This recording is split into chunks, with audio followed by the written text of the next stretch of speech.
इन तीन महिलाओं को तुलसी को जल भूल से भी नहीं चढ़ाना चाहिए। दोस्तों, एक समय की बात है, देवी सत्यभामा भगवान श्री कृष्ण के पास आती है और उनसे पूछने लगती है, हे प्रभु, पहले आपने मुझे तुलसी को जल देने का और तुलसी के पास दीपक जलाने का महात्म्य सुनाया था, किंतु हे प्रभु, आज मैं आपके पास यह जानने के उद्देश्य से आई हूं कि तुलसी को जल चढ़ाने के नियम क्या है। कौन सी स्त्री तुलसी को जल चढ़ा सकती है और कौन सी स्त्री तुलसी को जल नहीं चढ़ा सकती, इस विषय में मुझे ज्ञान दीजिए। भगवान श्री कृष्ण कहते हैं, हे सत्यभामा, आज तुमने उत्तम प्रश्न किया है। तुलसी को जल देने के महत्वपूर्ण नियम होते हैं। उन नियमों का पालन करते हुए ही तुलसी को जल देनाल। हे प्रिय, आज मैं उन तीन स्त्रियों के विषय में बताने वाला हूं जिन्हें तुलसी को जल नहीं चढ़ाना चाहिए। इन स्त्रियों को तुलसी को जल देने का कोई शुभ फल प्राप्त नहीं होता है, उल्टा इनके द्वारा तुलसी को जल चढ़ाने पर उन्हें महापाप ही लगता है। तुलसी को जल चढ़ाने के नियम बताने से पूर्व, हे देवी, मैं आपको सुनंदा का प्राचीन इतिहास सुनाता हूं, जिसे आप ध्यान से सुनिए। जो भी स्त्री इस प्राचीन कथा का श्रवण करती है, उसे तुलसी को 100 वर्षों तक जल देने का पुण्य प्राप्त होता है। इस कथा को जो भी ध्यान से सुनता है और इसका प्रचार करता है, उसके दुखों का नाश होता है और उसकी दरिद्रता दूर होती है। देवी सत्यभामा कहती है, हे स्वामी, आपके मुख से इस कथा का श्रवण करना बड़े सौभाग्य की बात है। कृपया आप मुझसे वह कथा कहिए, मैं इसे ध्यान से पूरा अवश्य सुनूंगी। दोस्तों, फिर भगवान श्री कृष्ण देवी सत्यभामा को वह कथा सुनाने लगते हैं। इस कथा को आप ध्यान से पूरा अवश्य सुनिए, क्योंकि आधा अधूरा ज्ञान घातक हो सकता है। तो चलिए आपको सुनाते हैं वह कथा। भगवान श्री कृष्ण कहते हैं, हे देवी सत्यभामा, पूर्व काल की बात है, दक्षिण देश में एक अत्यंत शोभायमान नगरी थी। उस नगरी में सुदेव नाम का एक ब्राह्मण निवास करता था। सुदेव बहुत ही बुद्धिमान और शास्त्रों में पारंगत था। उसने वेदों का भी अध्ययन किया था। उसी के नगर के पास अन्य एक नगर था। उस नगर में ध्यान नाम का एक विद्वान ब्राह्मण था। उसकी एक पुत्री थी जिसका नाम सुनंदा था। उस ध्यान शर्मा ने बड़े ही लाड़ प्यार से अपनी पुत्री का लालन पालन किया था। उसकी पुत्री अत्यंत सुंदर और गुणवान थी। जब सुनंदा विवाह के योग्य हुई तो ध्यान शर्मा को अपनी पुत्री के विवाह की चिंता सताने लगी। इसीलिए उसने अपनी पत्नी से कहा, हे प्रिय, हमारी पुत्री अब जवान हो चुकी है, इसीलिए अब इसका विवाह हमें कर देना चाहिए। तब उसकी पत्नी कहती है, हे स्वामी, मेरी दृष्टि में एक विद्वान ब्राह्मण है जिनका नाम सुदेव है। मैं तो कहती हूं हमारी पुत्री का विवाह उन्हीं श्रेष्ठ ब्राह्मण के साथ करा दिया जाए। उनके साथ विवाह करके हमारी पुत्री सुखी जीवन व्यतीत करेगी। ध्यान शर्मा कहता है, हे प्रिय, तुम ठीक कहती हो। मैंने भी सुदेव जी के विषय में बहुत सुना है। हम हमारी पुत्री का विवाह उन्हीं के साथ करेंगे। मैं कल ही उनके पास अपनी पुत्री के विवाह का प्रस्ताव लेकर जाता हूं। फिर ध्यान शर्मा अपनी पुत्री के विवाह का प्रस्ताव लेकर सुदेव के घर पर जाता है। सुदेव घर में अपने माता पिता की सेवा कर रहा होता है। जब ध्यान शर्मा सुदेव को अपने माता पिता की सेवा करते देखता है तो उसे बड़ा आनंद होता है। वह सोचता है, अरे वाह, यह ब्राह्मण पुत्र तो कितना महान है। यह तो बड़ी प्रसन्नता से अपने माता पिता की सेवा कर रहा है। जब ध्यान शर्मा को सुदेव द्वार पर खड़ा देखता है तो उनका स्वागत करता है और कहता है, हे विप्र, पधारिए, आपका स्वागत है। कहिए, मैं आपकी किस प्रकार से सहायता कर सकता हूँ। सुदेव का अतिथि सत्कार देखकर ध्यान शर्मा बहुत प्रसन्न हो जाता है। वह देखता है कि सुदेव का घर अत्यंत पवित्र और शुद्ध होता है। उसके घर के सामने तुलसी का पौधा होता है और घर के अंदर भगवान विष्णु की प्रतिमा रखी हुई होती है। इससे ध्यान शर्मा को विश्वास हो जाता है कि सुदेव ही उसकी पुत्री के लिए सर्वोत्तम वर है। फिर ध्यान शर्मा सुदेव से कहता है, हे विप्र, आज मैं आपके पास मेरी पुत्री के साथ आपके विवाह का प्रस्ताव लेकर आया हूं। मेरी पुत्री के लिए आपके समान श्रेष्ठ वर कहीं और नहीं मिल सकता। सुदेव के माता पिता भी यह बात सुनकर प्रसन्न हो जाते हैं और सुदेव को विवाह के लिए मना लेते हैं। फिर सुदेव भी विवाह के लिए तैयार हो जाता है। विवाह का मुहूर्त तय किया जाता है और एक पवित्र स्थान पर सुदेव और सुनंदा का विवाह संपन्न किया जाता है। सुनंदा के सुंदर और मनमोहक रूप को देखकर सुदेव बहुत प्रसन्न होता है। सुनंदा अत्यंत गुणवान और चरित्रवान स्त्री थी। विवाह के बाद जब सुनंदा सुदेव के घर पर जाती है तो वह अपने पति और सास ससुर की बड़ी सेवा करती है। अपनी मधुर वाणी और कार्यों से वह सभी के मन को जीत लेती है।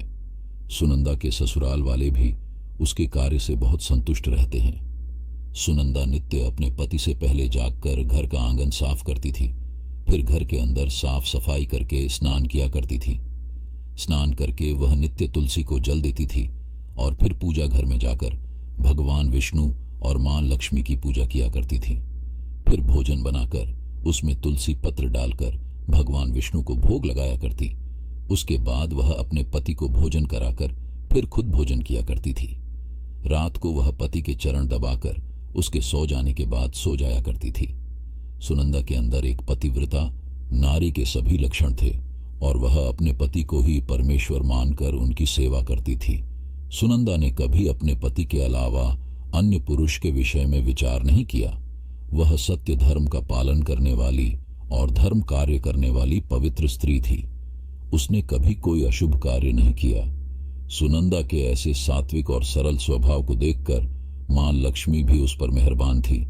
मां लक्ष्मी स्वयं चलकर उसके घर में आकर निवास करने लगी, जिससे सुनंदा के जीवन में सुख समृद्धि और भी अधिक बढ़ गई। भगवान श्री कृष्ण कहते हैं, हे देवी सत्यभामा देवी लक्ष्मी, उन्हीं स्त्रियों पर अपनी कृपा दृष्टि बनाए रखती है जो पतिव्रता होती है और जो सत्य धर्म का पालन करती है। सुनंदा के अंदर वे सभी लक्षण थे जो एक श्रेष्ठ पतिव्रता नारी के अंदर होने चाहिए। लेकिन आगे मैं तुम्हें बताऊंगा कि सुनंदा की एक भूल के कारण देवी लक्ष्मी उसके घर को त्याग के कैसे चली गई।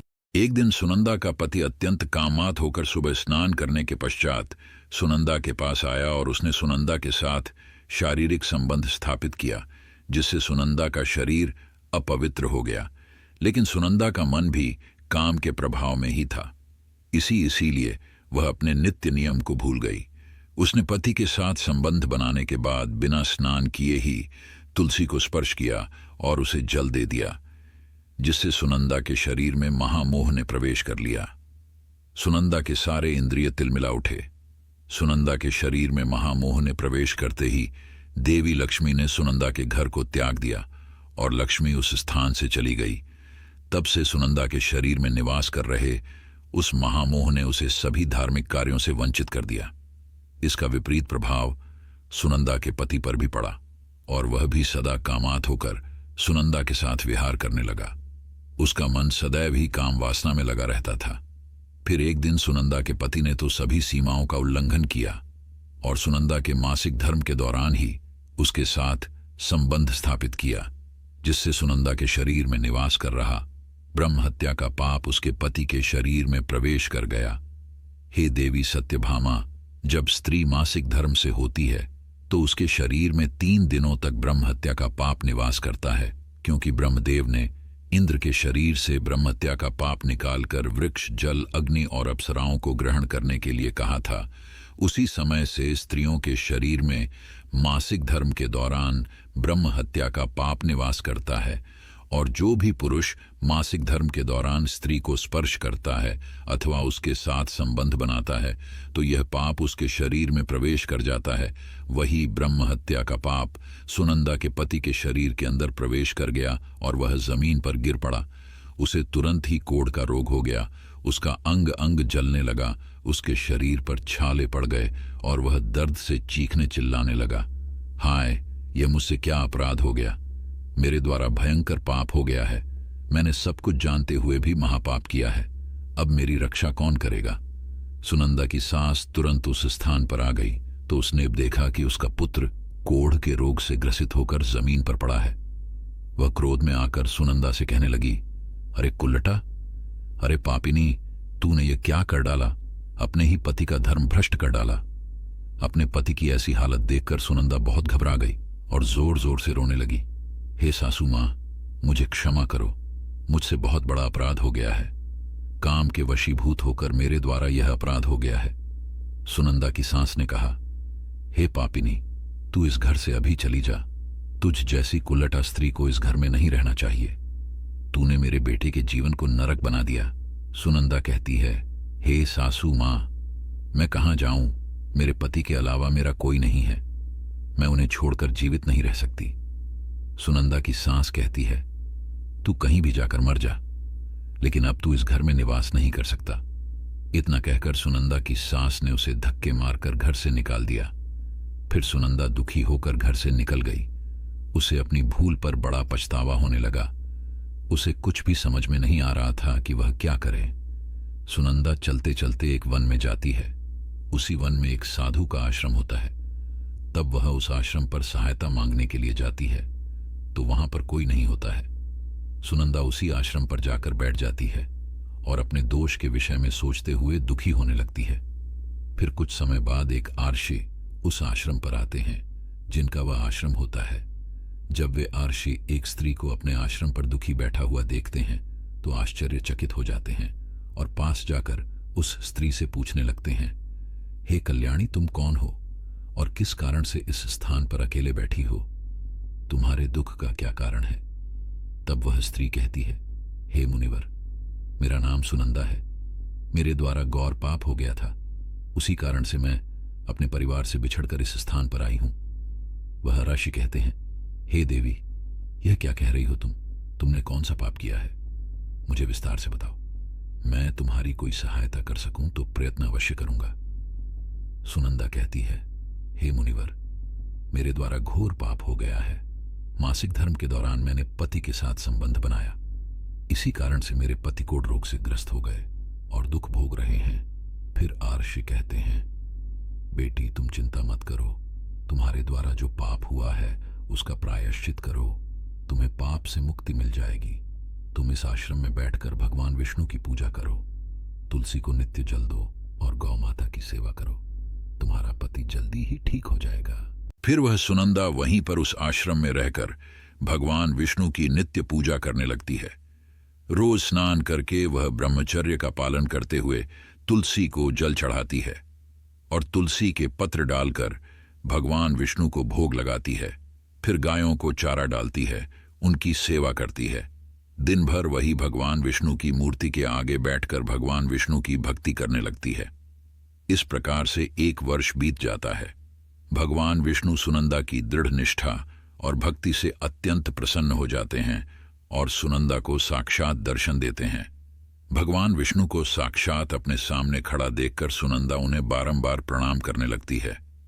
तब भगवान विष्णु सुनंदा से कहते हैं, हे पुत्री, तुमने बड़ी ही श्रद्धा से और भक्तिभाव से मेरी आराधना की है, इसीलिए अब मैं तुम पर प्रसन्न हूं। कहो, तुम्हारी क्या कामना है?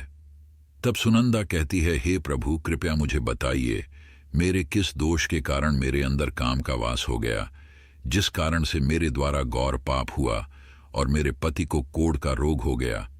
भगवान विष्णु कहते हैं, हे पुत्री, अब तुम ध्यान से सुनो। तुम्हारे द्वारा अनजाने में ही एक पाप हुआ था, जिस कारण से तुम्हारे अंदर महामोह ने प्रवेश कर लिया था।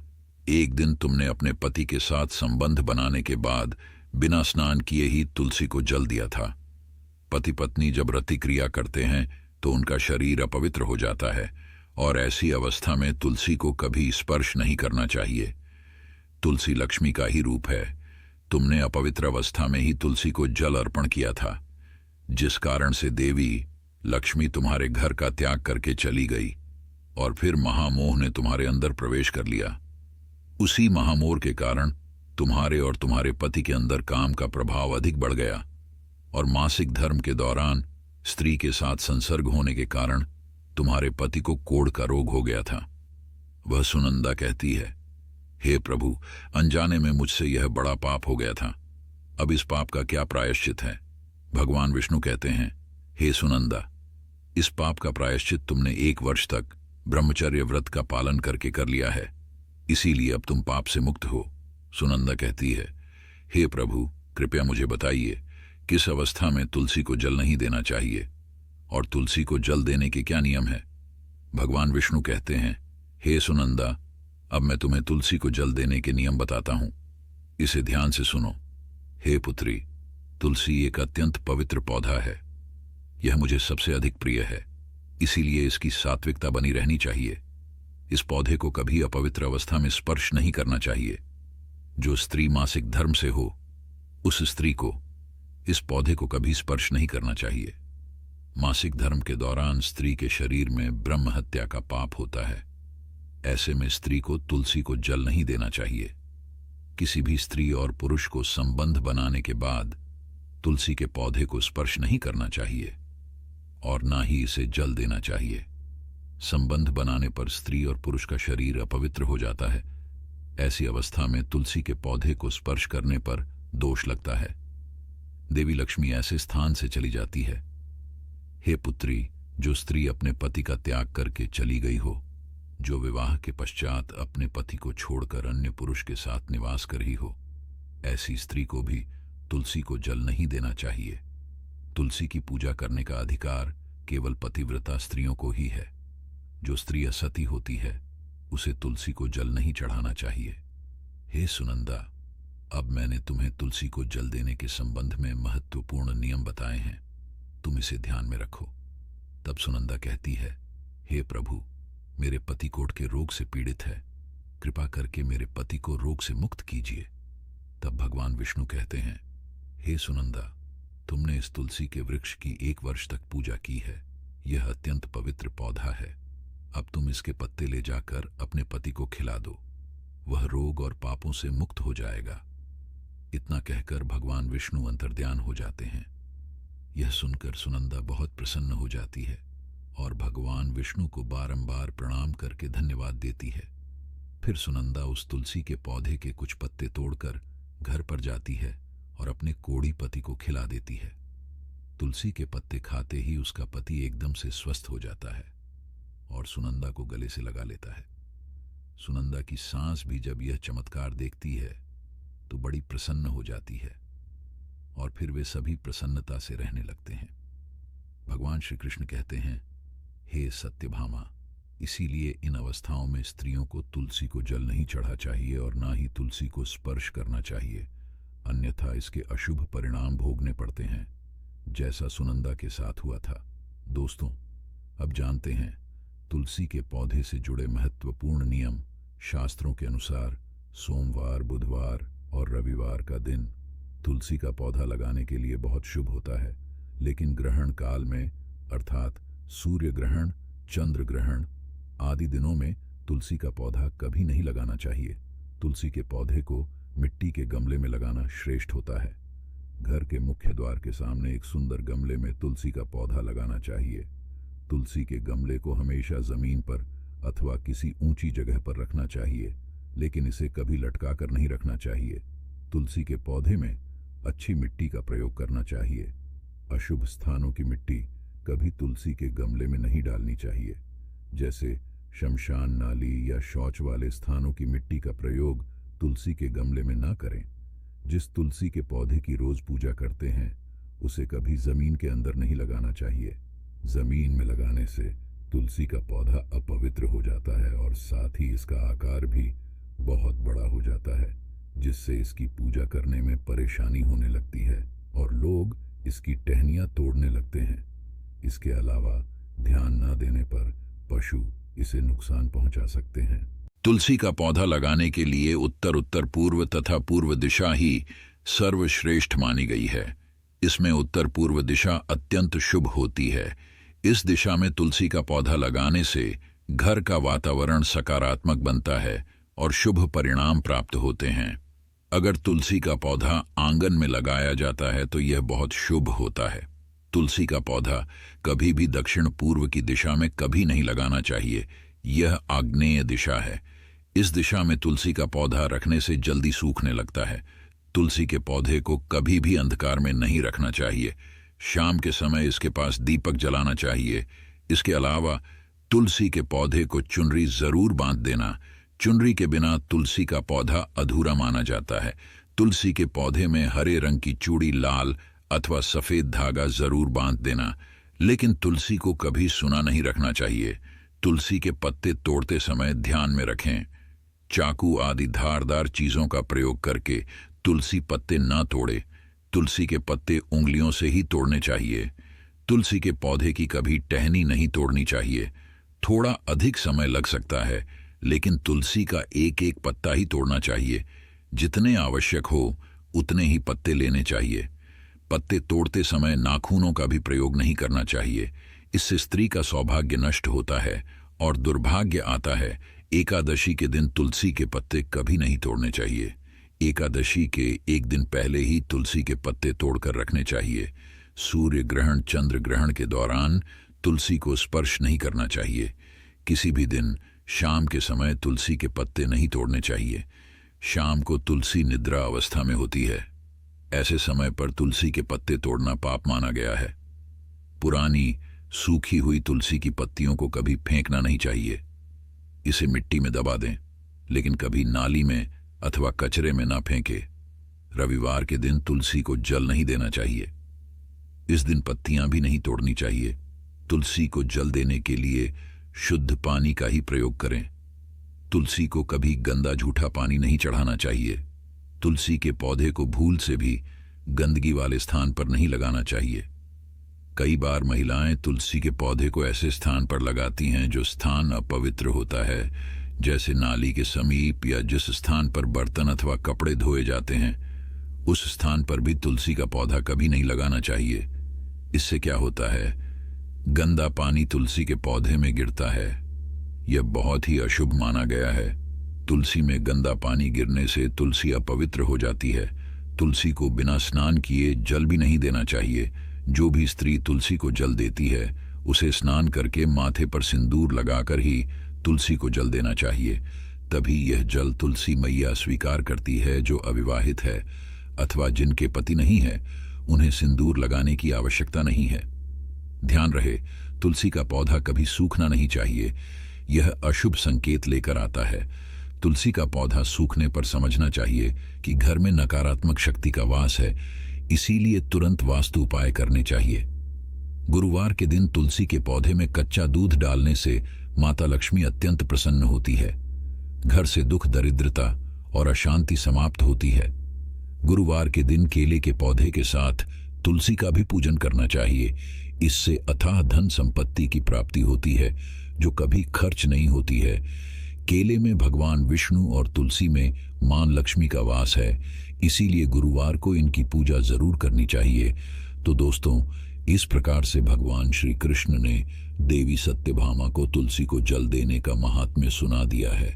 आपको यह कथा कैसी लगी कमेंट करके अवश्य बताएं।